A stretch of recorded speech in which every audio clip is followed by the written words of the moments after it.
Welcome to Sweet Dreams Storytelling, where we unwind, relax, and drift into dreamland. I'm your host, Mike, and I'm so glad you're joining me tonight. Let's get cozy and settle in. Story for this evening is our adaptation of a beautiful novel by Jules Verne, Around the World in 80 Days. Chapter 1, The Curious Bet. In the heart of London, where the carriages clattered and the fog curled through the old stone streets, lived a man named Phileas Fogg. He was a quiet gentleman with steady habits, a tidy home, and a pocket watch that ticked like a soft little heartbeat in his waistcoat. Mr. Fogg liked everything to be just so. He took his tea at the same time every day, read the same newspaper, and walked the same number of steps to the Reform Club, a grand old place where gentlemen gathered to talk, read, and sip their tea. One crisp October afternoon, as the fireplace crackled and the rain tapped gently on the windows of the club, Mr. Fogg sat with a few other gentlemen. They were talking about the news, about steamships and trains, and how quickly the world was changing. "The world is smaller than it used to be," said one man, sipping his tea. "Why, you could travel all the way around it these days." "But not quickly," said another. "Certainly not in less than 3 months." Mr. Fogg, who had been quietly listening, looked up from his paper. His voice was calm and clear. "I believe," he said, "that it can be done in exactly 80 days. Everyone looked at him. "80 days?" they asked. "Impossible." Mr. Fogg didn't smile. He simply opened a little notebook, took out a pencil, and began to write down train times, boat schedules, and dates. The others watched in silence as he made his careful calculations. When he finished, he closed the book and said, "I am quite certain." A gentleman laughed. "Would you bet on it?" Mr. Fogg nodded. I would. "In fact, I shall. I wager £20,000 that I can go around the world in 80 days. The room went quiet. That was a very large bet. But Mr. Fogg was not joking. He was already standing, pulling on his coat. "If I am to make it, I must leave tonight," he said, checking his watch. It ticked softly in the silence. Just then, his new servant, a cheerful Frenchman named Passepartout, arrived. He had only just begun working for Mr. Fogg that very morning, and he was already being whisked off on the greatest adventure of his life. "Pack lightly," said Mr. Fogg. "We leave at once."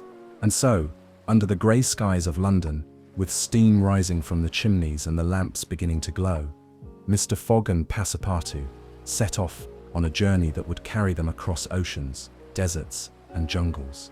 But for now, all was quiet, and the night held its breath, because something wonderful had just begun. Chapter 2, Through France, by train. The great steam train gave a friendly hiss and a low rumble as it pulled out of the London station, its wheels beginning to turn like a sleepy giant stretching its legs. Mr. Fogg and Passepartout had barely taken their seats before the train was already gliding through the countryside, past green fields, brick houses, and quiet rivers that caught the last glimmer of the sun. Passepartout sat by the window, his nose almost pressed against the glass. He had never left England before, and now, here he was, heading for Paris, just a few hours after being hired. He couldn't believe his luck. "Do we really mean to go all the way around the world, monsieur?" he asked, eyes wide. Mr. Fogg looked up from his map, his voice calm as ever. "Yes. And we must stay precisely on schedule. We are expected in Suez in 7 days." Passepartout blinked. "Suez? In Egypt? With camels and pyramids?" Mr. Fogg gave the tiniest nod. Indeed, the train clattered gently along the tracks, and the sun slowly dipped behind the hills, painting the sky in soft colors, peach, lavender, and gold. Inside the train, the lamps glowed warmly, and the passengers settled into their seats, some chatting quietly, others drifting off to sleep. They reached Paris under a dark sky, the city lights twinkling like stars fallen to earth. Tall buildings, busy streets, and the distant shape of the Eiffel Tower welcomed them as they changed trains. Mr. Fogg barely paused, his eyes on the clock, his step always steady. Passepartout hurried behind, clutching their small suitcase and looking in every direction at once. From Paris, they boarded another train, this one faster, heading southeast across the hills of France and toward the mountains of northern Italy. They passed sleepy villages with stone cottages, vineyards tucked into rolling hills, and forests that whispered stories of long ago. As night deepened and the stars took their place in the sky, the train hummed on through the quiet countryside. Inside their compartment, Mr. Fogg calmly read his guidebook, while Passepartout yawned and curled up in his seat, dreaming of baguettes, elephants, and faraway lands. The journey had only just begun, but already they were leaving behind the familiar and entering a world of wonders. And as the train whistled softly through the night, it carried with it two travelers, one quiet and determined, the other wide-eyed and curious, on a journey that would take them farther than they ever imagined. Chapter 3: Over the Sea to Egypt. The morning sun rose quietly over the Italian coast, casting soft golden light across the blue sea. In the port of Brindisi, a steamer ship rocked gently in the harbor, its smokestack already puffing little clouds into the sky. Mr. Fogg and Passepartout stepped aboard without fuss. Just as the ship's bell rang for departure, Passepartout clutched the rail and looked out over the water. He had never seen so much ocean in his life. The waves sparkled like a field of diamonds, and the salty breeze tousled his hair. Egypt, he whispered to himself, as if saying it out loud would make it more real. Mr. Fogg stood quietly beside him, looking out over the calm sea, checking the time on his watch. Always steady, always focused. As the ship pulled away, the land behind them became a thin line, and soon it was just water and sky. The steamer chugged along smoothly, heading toward the Suez Canal, a long, narrow waterway that would take them deep into the heart of Egypt. During the voyage, the passengers walked the deck, read books, and spoke in many different languages. Passepartout tried some Egyptian food in the galley, and even made a friend, a small ginger cat that seemed to live aboard the ship. Mr. Fogg kept mostly to himself, his nose in his maps, and his eyes always on his watch. The sky was clear most days, and at night, the stars came out in shining clusters, like glitter spilled across black velvet. Passepartout would lie awake in his tiny bunk, listening to the soft whoosh of the waves and the gentle creak of the ship. It was the kind of sound that made eyelids heavy and dreams feel close. On the fifth day, the ship began to slow as they entered the famous Suez Canal, a passage through the desert, lined with sand and silence. They passed other boats, camels walking along the shore, and small villages where children waved as the ship glided by. It was there that something curious happened, as Mr. Fogg disembarked briefly at the port. A man in a dark coat and round hat began watching him closely from the shadows. His name was Detective Fix, and he believed Mr. Fogg might be a thief, a man who had robbed a great bank in London. He didn't have proof, but he followed anyway, hoping to find some. Of course, Mr. Fogg had no idea. He was too busy staying on schedule and too focused on reaching the next stop.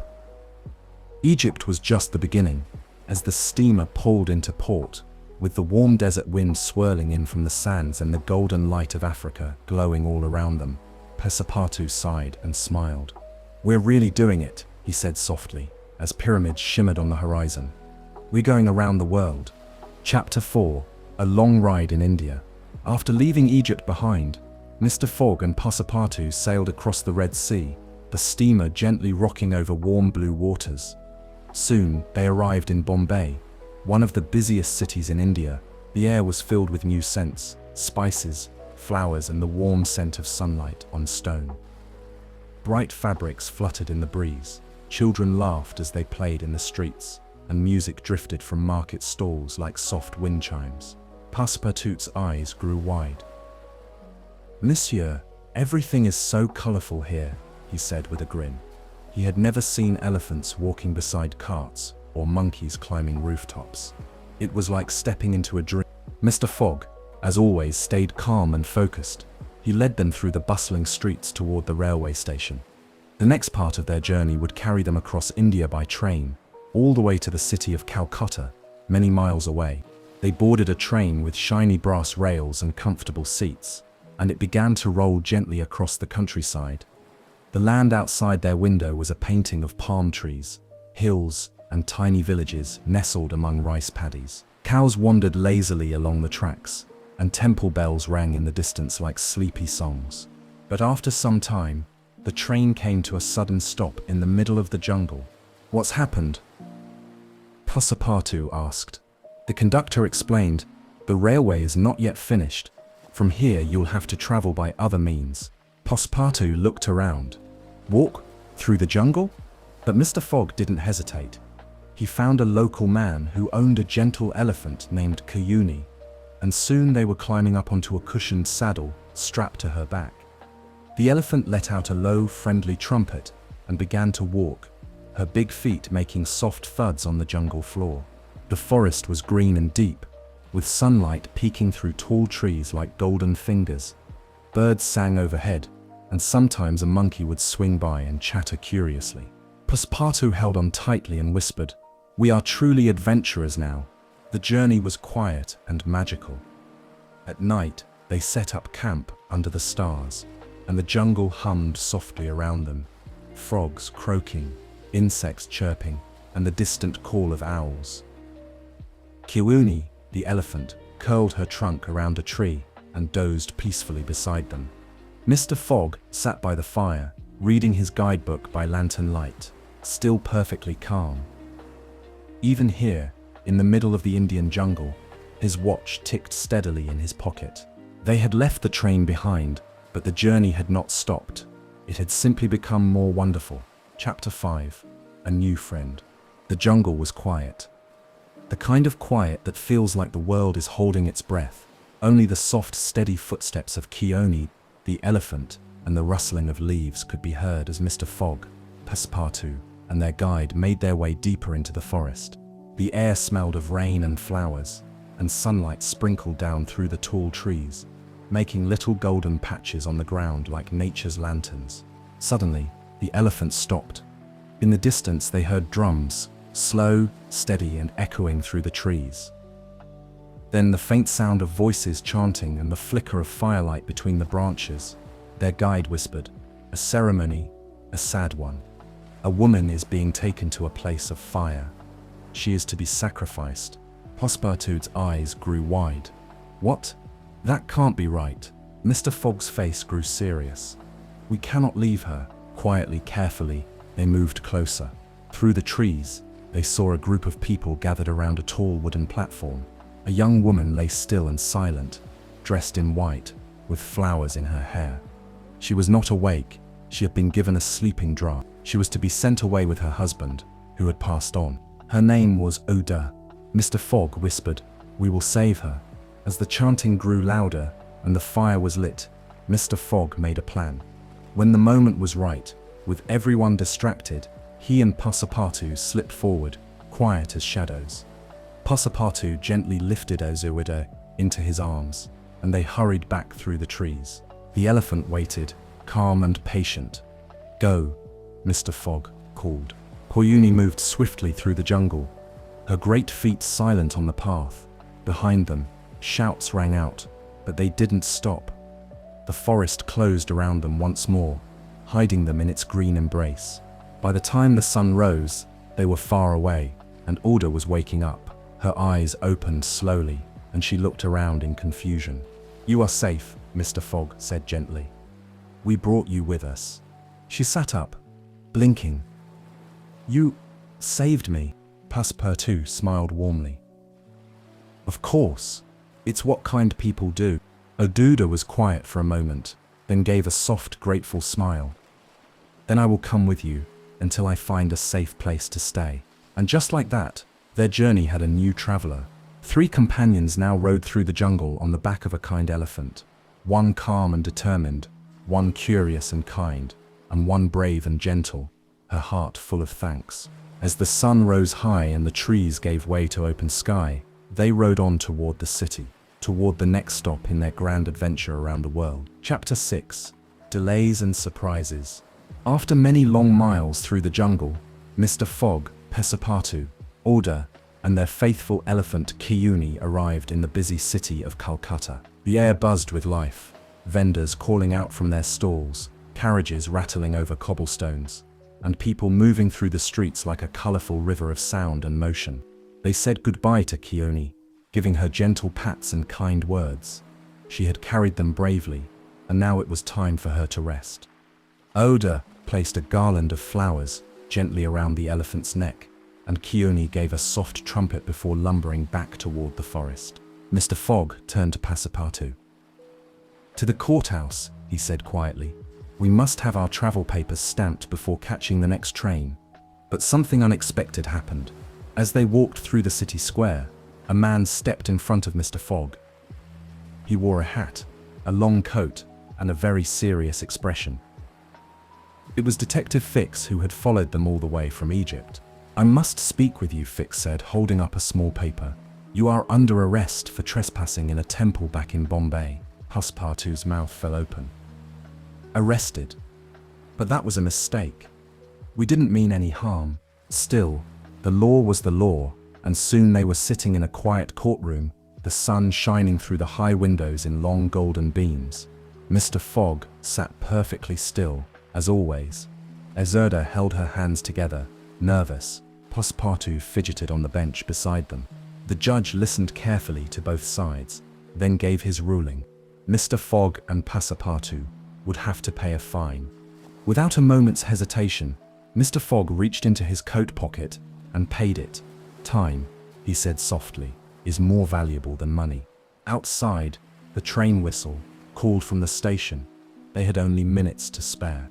With Aouda's hand in his, and Passepartout racing ahead with the suitcase, Mr. Fogg led the way through the crowded streets. The wheels of the train were already turning when they climbed aboard, just in time. As the train rolled away from Calcutta, Passepartout leaned back in his seat, out of breath but smiling. "That was close." Aouda looked at Mr. Fogg, her eyes full of quiet wonder. "You always stay calm, even when things go wrong." Mr. Fogg looked out the window at the fields rushing past.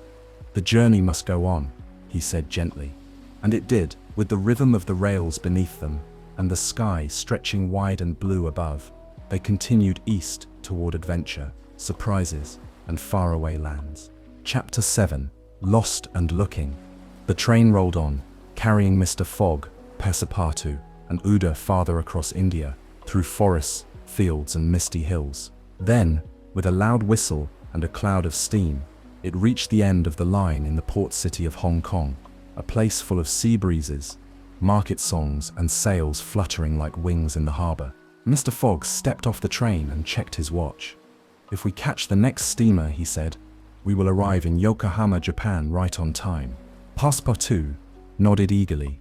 "I'll find out when the ship leaves, monsieur." But Hong Kong was a busy, unfamiliar place, with winding streets and signs written in languages Passepartout couldn't read. He turned one corner, then another, and soon found himself very far from the docks and very, very lost. He stopped and looked around. "Where am I?" he whispered. Lanterns swayed overhead and the sound of drums echoed from a nearby square. The city was alive with laughter, music, and lights. But Mr. Fogg was nowhere in sight. Meanwhile, Mr. Fogg and Aouda waited patiently by the ship, watching the hands of the clock move forward. The steamer would leave soon, but there was no sign of Passepartout. Mr. Fogg's eyes narrowed slightly. "We must assume he is delayed. We cannot wait much longer." Back in the winding alleys of Hong Kong, Passepartout tried to ask for directions. He pointed toward the harbor, but the people he met just smiled and offered him street food or invited him to see a show. One man led him to a bright red tent filled with dancers, jugglers, and tumbling acrobats. "You are strong," the man said, pointing at Passepartout. "You help with the circus." Before he knew it, Passepartout was dressed in a colorful costume, helping carry props and spinning plates on long sticks while the crowd clapped and laughed. He wasn't sure how it happened, but now he was part of the show. "Oh, Monsieur Fogg will not believe this," he groaned, spinning a plate while wondering how to find his way back. At the harbor, the final bell rang.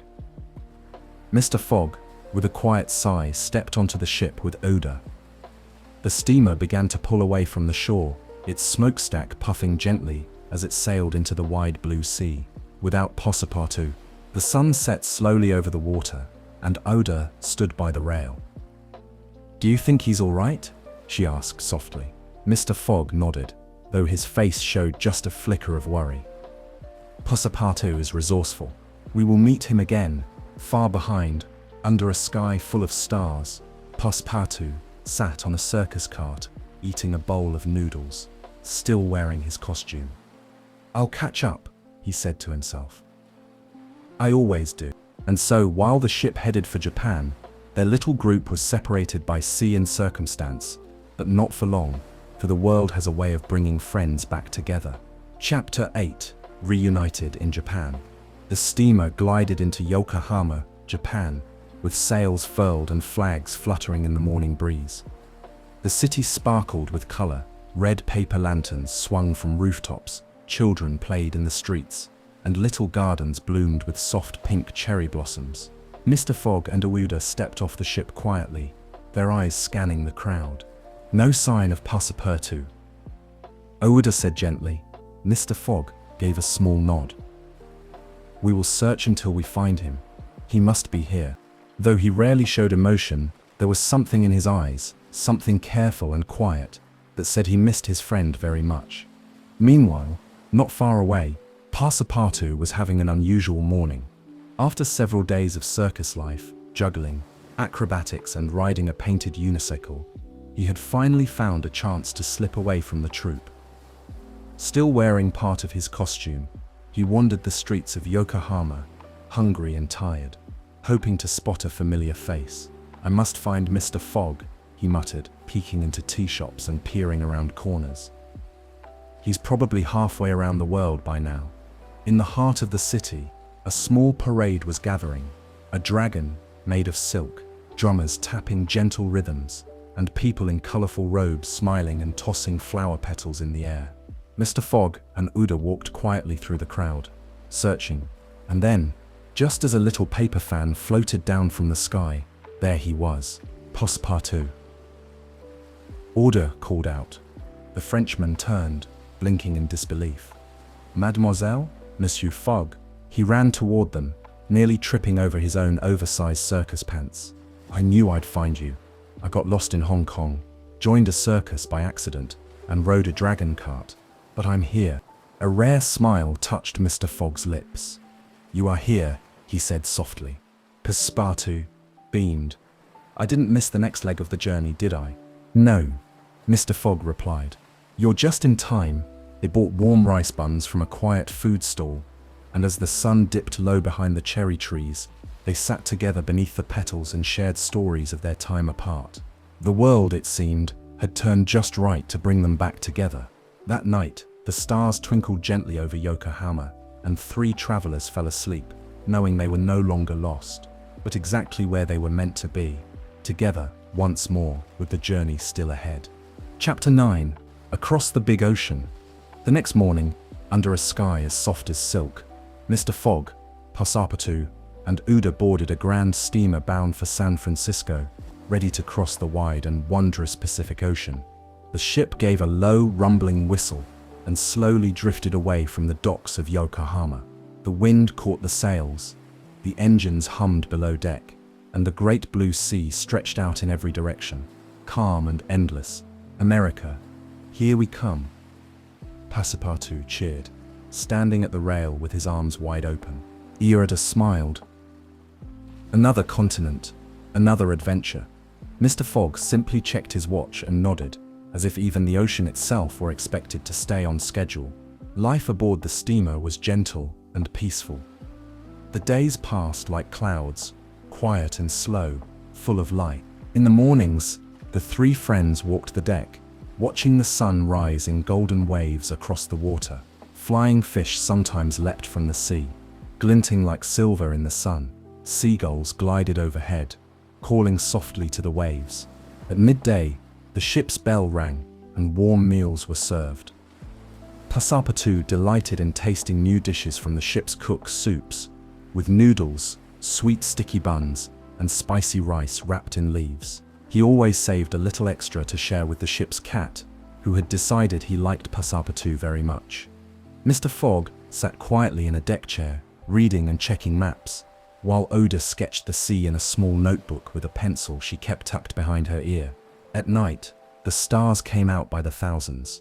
They shimmered above the ship like lanterns hung by the moon. The ocean seemed to sing a lullaby with every gentle wave. One evening, as they sat together wrapped in blankets under the open sky, Passepartout looked up and said, "Do you think we'll really make it around the world in 80 days?" Mr. Fogg glanced at the stars, then his pocket watch. "We will," he said softly. "If we continue as planned." Gerda leaned her head against the railing. "It feels like we've already seen so much," she whispered, "and yet there's still so much more." The ship sailed on through calm nights and bright mornings, the horizon always ahead, like a dream waiting to be reached. They were crossing one of the biggest oceans in the world, but in their little corner of the ship, they had everything they needed: warmth, wonder, and each other. Chapter 10: The Wild American West. After many days at sea, the steamer finally reached the shores of San Francisco. The fog rolled in over the water like a sleepy blanket, and the city sparkled ahead, full of tall buildings, horse-drawn carriages, and people from every corner of the world. Mr. Fogg stepped off the ship with his usual calm, his coat neatly buttoned and his pocket watch ticking softly in his hand. Aruda and Passepartout followed close behind, stretching their legs and breathing in the cool, earthy air of the American West. "America," Passepartout said, smiling at the wide streets and tall wooden signs. "Land of adventure and sandwiches." Their next train was waiting at the station, a long, strong engine that puffed steam into the sky like a great iron dragon. It would carry them across the whole continent, from San Francisco to New York, through mountains, plains, and wild lands. With a cheerful chug and a low whistle, the train pulled away from the city, and soon the travelers were rolling through the countryside once more. Out the window, America unfolded like a painting: golden hills, red canyons, rivers that sparkled under the sun, and forests that stood like quiet green giants. Sometimes they passed herds of buffalo, huge, shaggy animals that roamed the wide open land. Other times they saw cowboys on horseback, riding across the plains like they were part of the wind. Passepartout pressed his nose to the glass. "It's so big," he whispered, "so full of sky." In the dining car they sipped tea and told quiet stories, the gentle rocking of the train making their eyelids heavy. Aouda looked out at the mountains rising in the distance and said softly, "This land feels wild and free." But the journey was not always smooth. One night, as the train climbed into the snowy Rocky Mountains, it came to a stop. A bridge ahead had been damaged by a storm, and the conductor wasn't sure it was safe to cross. Mr. Fogg examined the situation. "We can make it," he said calmly. "With enough speed, we'll glide across." The passengers held their breath as the train backed up, then raced forward with all its might. The wheels clattered, the steam roared, and the train flew over the broken bridge. Just before the last boards gave way, everyone cheered. "That was close," Passepartout said, gripping his seat. Mr. Fogg adjusted his cuffs. Right on time, the train chugged on, through wide valleys and quiet prairies under the silver light of the moon. The American West was full of surprises, but so were they. Clever, brave, and never far from wonder. That night, as the train hummed across the sleeping land, the three travelers leaned into their seats, the soft whistle in the distance singing them to sleep, and the stars above kept watch, like tiny lamps lighting their way forward. Chapter 11: A Daring Rescue. The train rolled on through the wide and wonderful land, where the grass danced in the wind and the sky stretched out forever. Inside, the passengers rested or read, warmed by sunlight and soothed by the steady rhythm of the wheels. Mr. Fogg sat with his watch in hand, as usual, quietly tracking time. Passepartout dozed nearby, his head bobbing gently with the motion of the train, while Oda looked out the window, her eyes full of awe. Suddenly, the train began to slow. Outside, a group of Sioux riders appeared, galloping across the plains, their horses fast and their faces determined. They were curious and brave, and though they had no wish to truly harm anyone, the sight of them made the train's crew nervous. The passengers gathered their things, and the conductor asked everyone to stay calm. But as the riders approached, one leapt onto the train car with a shout, then another, and in the sudden rush and confusion, Passepartout, ever brave and quick, climbed to the roof to help protect the passengers. "Be careful," Oda called after him. From atop the train, Passepartout ducked and rolled, dodging flying hats and tumbling coal. He even waved off a boot that wasn't his. He was trying to help, but just as he reached the edge of the final car, a sharp jolt of the train sent him tumbling off the side and into the tall grass below. "Passepartout," Odu cried. The train moved on, too far and too fast to stop. Mr. Fogg's face remained still, but his eyes grew serious. "We're going back for him," he said. At the next stop, he found help. A group of friendly riders wrapped in warm coats and scarves, who agreed to return with him. They rode swiftly across the golden prairie, the wind at their backs and the sun setting in soft rosy colors. Meanwhile, in the grasslands, Passepartout had picked himself up, shaken off the dust, and used his circus training to sneak through the prairie unnoticed. He was tired, scratched, and missing a shoe, but he was not afraid. Soon enough, a familiar voice called out through the twilight. "Passepartout." He turned and smiled, his eyes lighting up like lanterns. "Monsieur Fogg, you came." "Of course," said Mr. Fogg, helping him up. A journey cannot continue without its companions. They rode back together, side by side, under a sky that glowed with stars. The prairie was quiet again, peaceful and vast, like a great blanket tucked around the earth. Back on the train, Awuda wrapped Passepartout in a warm shawl and handed him a cup of sweet tea. "Next time," she said kindly, "stay inside the train." Passepartout chuckled. "Yes, I think I've had enough rooftop adventures for one lifetime." And as the train rolled onward through the starlit plains, the friends sat close once again, safe and whole, ready for whatever came next on their journey around the world. Chapter 12, A Ship of Hope. The train puffed and chugged its way into New York City, its wheels finally slowing with a sigh of steam. Skyscrapers reached high into the sky like stone mountains, and the streets bustled with horses, wagons, and people in every direction. Mr. Fogg stepped off the train and looked toward the harbor, where ships waited to sail across the Atlantic Ocean. His watch ticked softly in his hand. "We are right on time," he said. "The steamer to England should be departing today." But when they reached the dock, the news hit like a cold wind. The ship had already left just minutes earlier. Passepartout's shoulders slumped. "No," Awuda looked at Mr. Fogg, her voice soft. "What do we do now?" For a moment, Mr. Fogg stood still.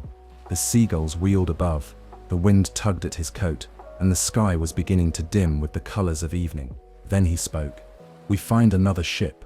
Not long after, they came upon a cargo vessel called the Henrietta, a sturdy ship with sails like giant wings and a captain who didn't smile much. "I don't take passengers," the captain said, arms crossed. "I'll buy passage," Mr. Fogg replied calmly. "In fact, I'll charter the ship." The captain raised an eyebrow. "Charter it? All the way to Liverpool?" Mr. Fogg gave a quiet nod. "Name your price." And just like that, they had a ship. The wind picked up, the anchor lifted, and the Henrietta began to cut across the cold Atlantic, the stars above guiding them home.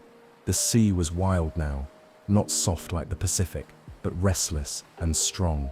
Waves slapped the hull like giant hands, and cold salt sprayed into the air. Inside the tiny cabin, Awuda sipped hot tea and wrapped herself in blankets, while Passepartout played cards with a sailor who taught him sea shanties. Mr. Fogg, steady as always, checked his compass and maps. But the journey was not easy. A few days in, the captain came down to the cabin with a serious look. "We're running out of coal. We can't make it all the way to England." Mr. Fogg stood. "Then we will burn the ship." The captain blinked. "What? Not the whole ship," Mr. Fogg said gently. "But the cargo, the wooden walls, the decks. We'll burn what we must to reach the shore." And so they did. Every day, sailors took apart the upper decks plank by plank. The Henrietta creaked and groaned, but she kept moving, pulled forward by steam, wind, and determination. "She's like us," Uda said quietly one night, "giving all she has to reach her goal." Passepartout nodded. A very noble ship. As the final pieces of wood fed the fire and the winds blew stronger, the shores of Ireland finally appeared in the grey morning light. Not long after, they caught a small train to Liverpool, and just like that they were back on land, only hours away from London. They were tired, windswept, and worn, but they were still on time. And that night, as they rode through the green English countryside under soft falling rain, their hearts were full of hope.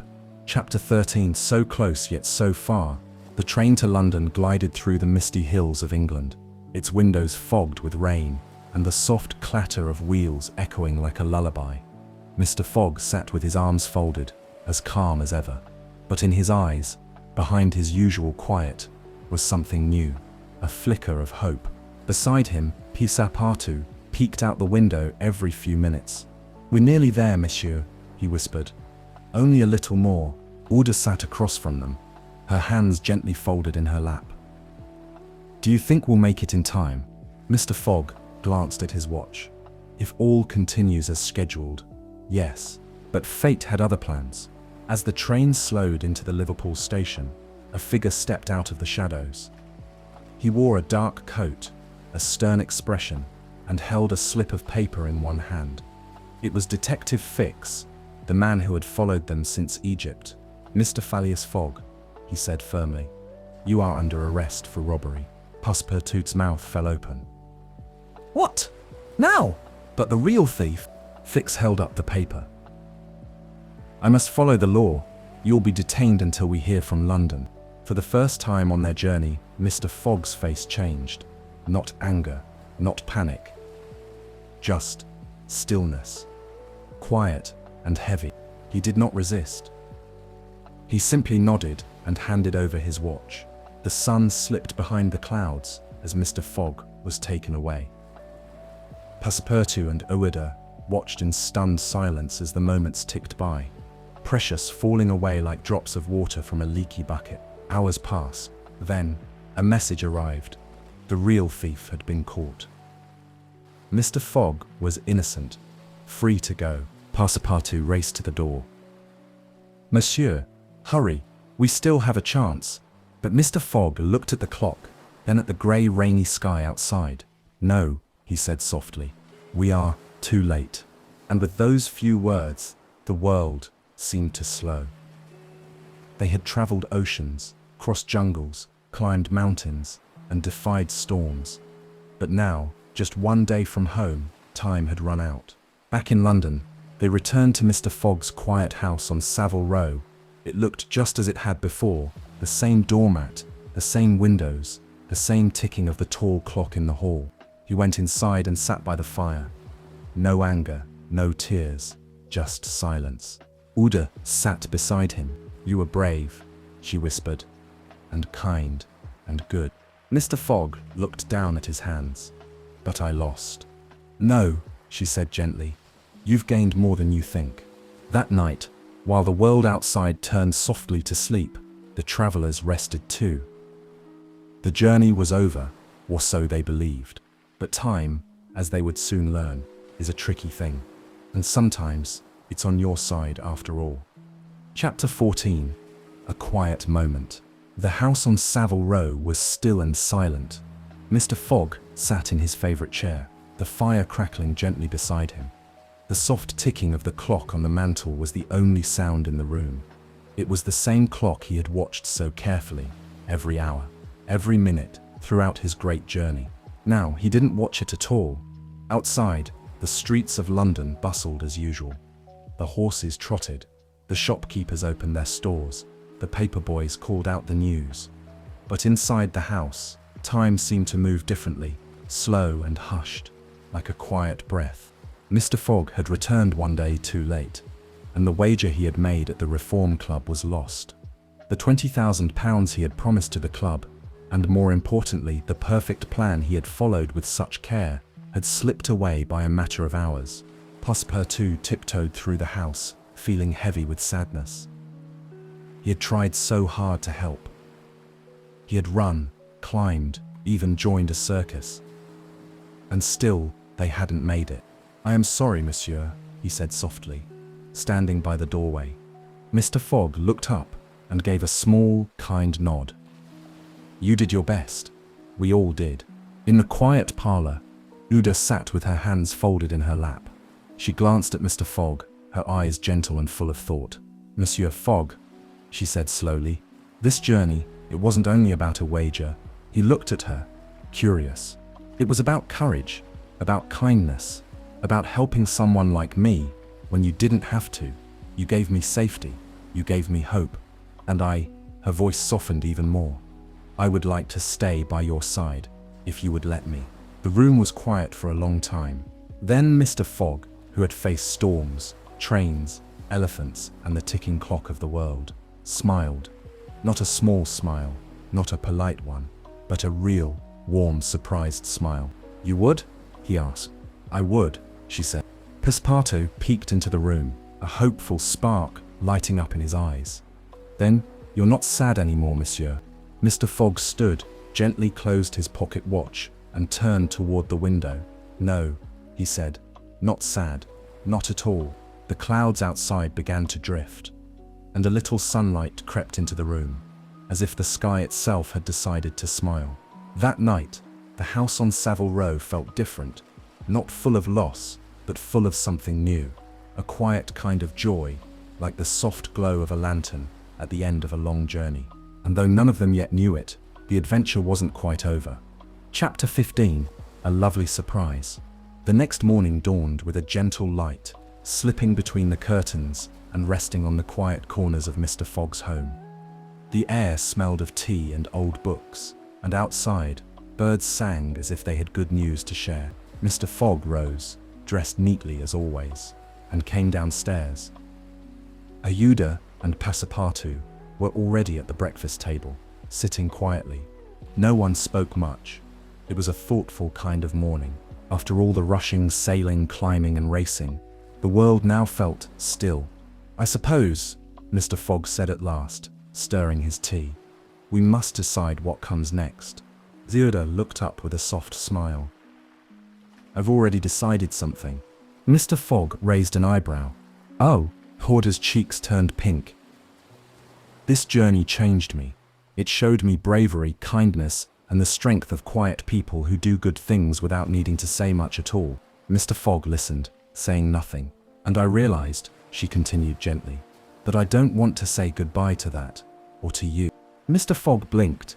He wasn't often surprised, but Aouda's words warmed his chest like the morning sun through the window. I thought, he began, and then stopped. She reached across the table and took his hand. I would be honored, she said, to marry you. Even Passepartout, who was usually full of chatter, sat very still. Mr. Fogg looked down at her hand in his and nodded. Just once, but with all the meaning in the world. And just like that, the room filled with quiet joy. I shall speak to the vicar this morning. Mr. Fogg said, we must make arrangements. Passepartout stood and practically danced out of the room. A wedding, he cried. At last, something I know how to plan. As Mr. Fogg prepared to visit the church, he glanced at the clock, his old friend, always ticking, always steady. And just as he picked up his coat, Passepartout came rushing back in, breathless, eyes wide, nearly tripping over the rug. Monsieur, he gasped. Wait. Stop. Mr. Fogg turned. What is it? Passepartout held up both hands, waving them wildly. We made a mistake. Mr. Fogg frowned. A mistake? The day, monsieur. We gained a day when we crossed the international date line going east. We thought today was Monday, but it's Sunday. You are not late. You are right on time. For a moment, the house fell silent. Then Mr. Fogg's eyes widened, just slightly. He looked at the clock, looked at his watch, and then at the calendar. Passepartout was right. There was still time. Quickly, he said, calmly but with a spark in his step. To the Reform Club. And just like that, they were off once more, on the move. With hearts pounding and the clock ticking. But this time, Mr. Fogg wasn't racing for money. He was racing for something greater: honor, joy, and the promise of love. Chapter 16, Victory by a Day. The wind rushed past them as Mr. Fogg, Passepartout, and odour dashed through the early London morning. Carriages clattered by, shopkeepers swept their stoops, and the city blinked itself awake beneath a sky the colour of pearl. But Mr. Fogg did not stop to admire the sunrise. He was on a mission, one final dash to the Reform Club. "Faster!" Passepartout called to the cab driver, leaning halfway out the window. "We must arrive before 8 o'clock, exactly." Inside the cab, Uda held Mr. Fogg's hand. "You still have time," she said, her voice full of hope. "You can do this." Mr. Fogg said nothing, but his eyes, quiet, focused, and full of light, watched the streets fly past. His pocket watch sat in his lap, ticking away the final moments. 7:50 a.m. The cab turned a corner. 7:54. They passed the bakery with the sweet morning rolls, the shop with the ticking clocks, the flower stall already opening with soft pink roses in buckets. 7:57. The Reform Club's tall doors came into view, grand and quiet beneath the stone arch. The cab screeched to a stop. Mr. Fogg stepped down, calm and tall, and walked quickly. No rushing, no running, just long, certain steps. Inside the club, the room was warm and full of soft voices. The same men who had once doubted him sat reading newspapers, sipping their tea. And then, just as the great clock on the mantel began to chime the hour, Mr. Fogg stepped inside. The hands of the clock pointed to 8 o'clock. Exactly. Silence fell. Then, "My dear Fogg," one of the gentlemen said slowly, rising to his feet. "You've won." Passepartout burst through the doors a moment later, nearly slipping on the polished floor. "He did it," he cried. "Around the world in 80 days, just like he said." Even the gentlemen who had once laughed at Mr. Fogg now clapped their hands and smiled in surprise and admiration. Mr. Fogg gave a small bow and quietly said, "Thank you," and that was all. Outside, the sky brightened a little more. The city came fully awake, and the bells of London rang across the rooftops like a song. He had done it. He had crossed countries and oceans, deserts and jungles, faced storms and delays, and through it all, stayed steady, kind, and true. But more than that, he had found something greater than a wager. He had found friendship, courage, and love. Chapter 17. The journey ends and begins again. The day after Mr. Fogg's return, Savile Row was no longer quiet. The house that once ticked like a clock now glowed with laughter, light, and the warmth of something new. Mr. Fogg stood by the window in his tidy sitting room, his hands behind his back, watching the gentle rain fall outside.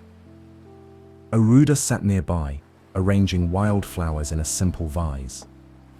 Passepartout was in the kitchen, humming as he prepared tea and sneaking bits of jam from the jar. The world had turned. They had gone all the way around it, and come back with more than they could carry in a suitcase. "It's strange," Mr. Fogg said softly. "After 80 days of rushing, the quiet feels unfamiliar." Ugur smiled. "Perhaps it's time to begin a new adventure." He looked at her, his expression gentle. "Not around the world this time," she said. "Just together." There was a pause, peaceful and full. Mr. Fogg stepped closer and offered his hand. "Then let us begin it properly." A short while later, in a little chapel tucked between the trees, Phileas Fogg and Oda stood side by side. There were no crowds or carriages, no maps or tickets, just the two of them, with Passepartout standing proudly at their side, wiping a happy tear from his eye. The bells rang out over the rooftops like music, soft and clear. That evening, the three of them returned home as a family. The lamps were lit, the tea was warm, and the fire crackled in the hearth.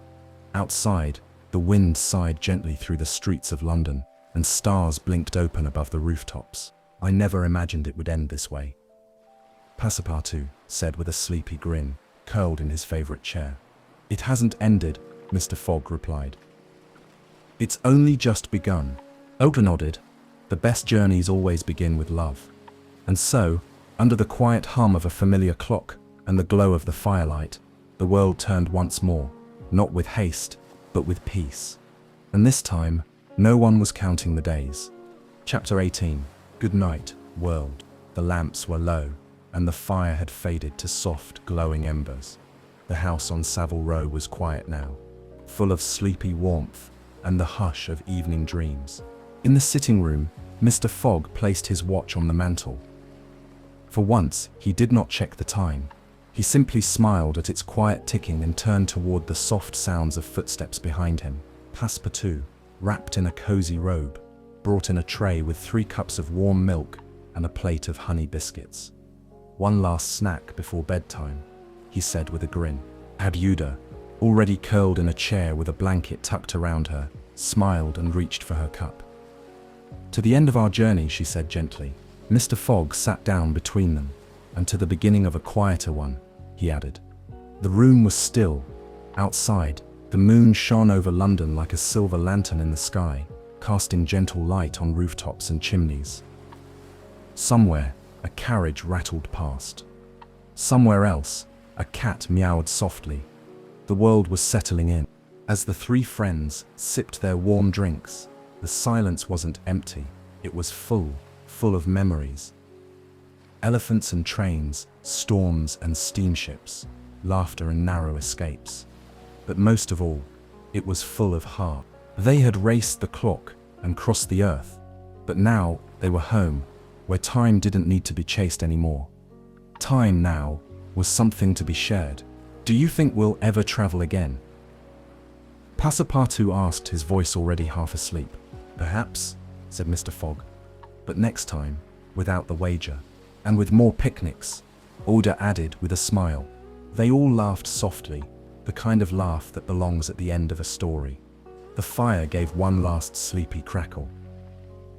The clock ticked on, steady and slow, and then, as the stars shimmered quietly overhead and the world turned gently beneath them, they said good night.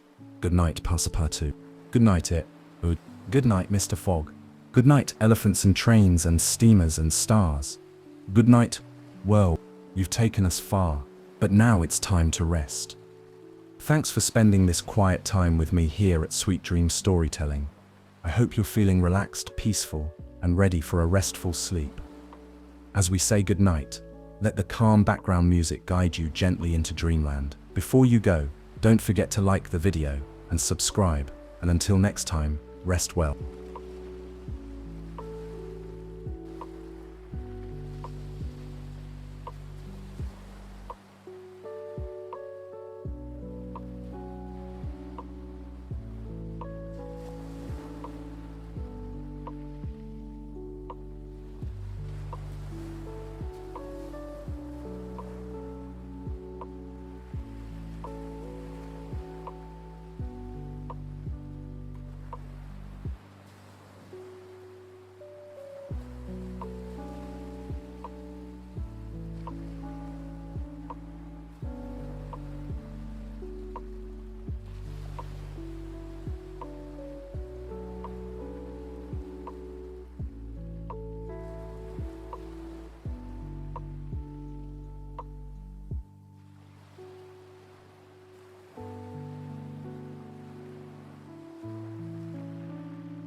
Mm.